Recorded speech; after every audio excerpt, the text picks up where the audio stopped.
60대 할머니가 2살 손녀를 태우고 주행을 차를 몰다가 이 전복되는 급발진 의심 사고가 또 벌어졌습니다. 앞서 2년 전에 강릉에서도 비슷한 그 급발진 의심 사고로 이도현 군이 숨지는 그런 일이 벌어졌죠. 최근 잇따라서 급발진 의심 사고가 발생을 해서 운전자의 불안이 커지고 있습니다. 네, 최근 온라인에는 경상남도 함안에서 한 60대 할머니가 어린 손녀를 태우고 SUV를 운전을 하다가 아찔한 전복 사고를 낸 영상이 올라와서 눈길을 끌었는데요. 이 블랙박스 영상 속에서 A씨는 손녀에게 동요를 불러주면서 신호를 대기하고 있다가 신호가 바뀌자 이제 가속 페달을 밟는데 그런데 이 차량 속도가 급격하게 빨라지면서 앞차를 들이받고 또 중앙선까지 넘어가서 이 마주오던 트럭을 아슬아슬하게 피하기도 합니다. 영상에는요, 이 엔진 소리와 함께 연신 당황한 이 A씨의 음성도 녹음돼 있는데요. 영상으로 직접 보시겠습니다.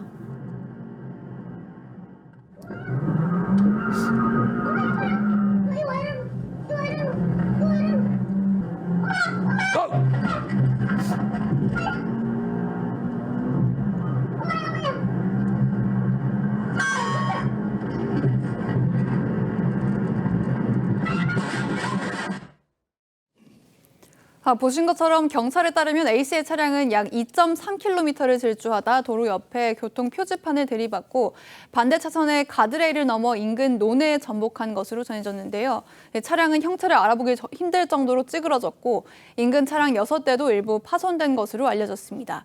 이 사고로 A씨는 갈비뼈가 골절됐고요. 함께 타고 있던 2살짜리 손녀도 다친 것으로 알려졌습니다. 하마터면 목숨을 잃을 수도 있는 정말 아찔한 사고였는데 앞서 보신 그 블랙박스 영상에서요. 운전자 A씨가 차가 안 선다 이러면서 당황해하는 모습 저희가 확인할 수 있었습니다. 그래서 그런지 피해자 측은 급발진 사고 이걸 주장하고 있죠. 네, 사고가 난 차량은요. 출고된 지 2주밖에 안 된 신차로 알려졌는데요.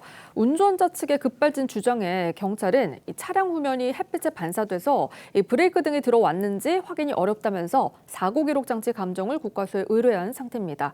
관련해서 한 전문가는 이미 차가 심하게 파손된 상태라서 브레이크를 밟았다 해도 증명할 가능성이 적을 거라는 전망을 내놓기도 했습니다. 그만큼 이제 입증이 어렵다는 건데요. 최근에 급발진을 의심할 수 있는 그런 사고 잇따라 발생하고 있습니다. 하지만 이 법적으로 인정된 사례, 그러니까 보상을 받는 걸로 그렇게 인정된 사례는 단 한 건도 없는 상황입니다. 네, 이게 급발진이 증명이 되면 당연히 이제 사고 책임은 제조사가 물게 돼 있는데 다만 이 국내에서 차량 급발진을 증명한 사례는 극히 드뭅니다.